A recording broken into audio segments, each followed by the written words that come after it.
Next, we will see how the genetic code was established. So, given the existence of 20 amino acids, but only 4 bases, groups of several nucleotides must somehow specify a given amino acid. So, 20 different types of amino acids are present in the protein, but only 4 different types of bases are present in RNA or DNA. So, how these 4 bases could code for 20 different amino acids? So, initially it was proposed that a group of 2 bases can code for 1 amino acid, but in this way it can only specify 16 amino acids. So, from 1954, most attention was given to how triplets, or group of 3 nucleotides, might work, even though they obviously would provide more permutations, that is 4 into 4 into 4, that is 64, than needed. Only 20 are needed, but 64 possible combinations can be made. Each amino acid was specified by only a single triplet. It was assumed that successive groups of nucleotides along a DNA chain code for successive amino acids along a given polypeptide chain. So, a specific sequence on the DNA specifies a specific sequence of amino acids in the protein. An elegant mutational analysis on bacterial proteins carried out in the early 1960s by Charles Yanofsky and Sidney Brenner showed that collinearity does exist.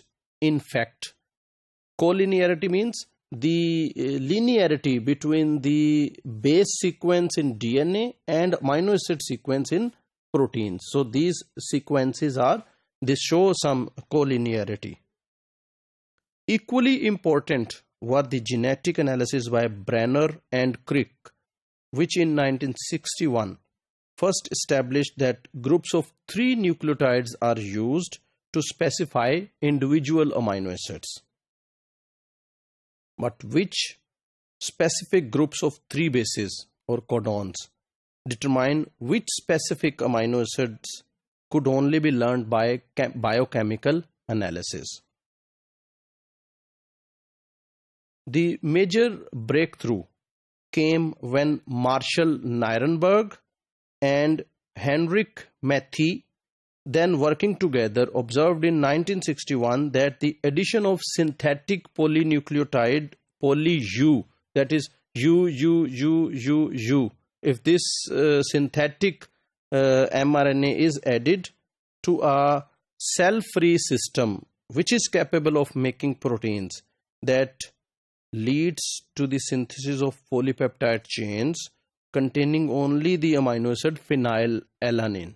So obviously it was clear that if only we are using U, so U will code for phenylalanine. So U code was specific for phenylalanine. Use of increasingly more complex polynucleotides as synthetic messenger RNAs rapidly led to the identification of more and more codons for the specific amino acids. Particularly important in completing the code was the use of polynucleotides like AGUAGU put together by organic chemist Har Gobind Khorana. So with the efforts of Har Gobind Khorana, it was possible to go further for the establishment of the genetic code. And one information I give to you, Har Gobind Khorana was initially associated with Government College University, Lahore. In this way, more specific sets of codons were tested. Completion of the code in 1966 revealed that 61 out of the 64 possible permuted groups corresponded to amino acids, with most amino acids being encoded by more than one nucleotide triplet. So here in this picture you can see this is the genetic code. So this is letter 1, first letter of the genetic code, this is second letter of the genetic code, and this one is the third letter. So first U, second U, and third then U. So U codes for phenylalanine. Similarly, UUA codes for leucine, and CUU codes for leucine. Similarly, AUC, AUA codes for isoleucine, and so on. So here in this table you can see these amino acids, almost all the amino acids, they are coded by more than one type of genetic code.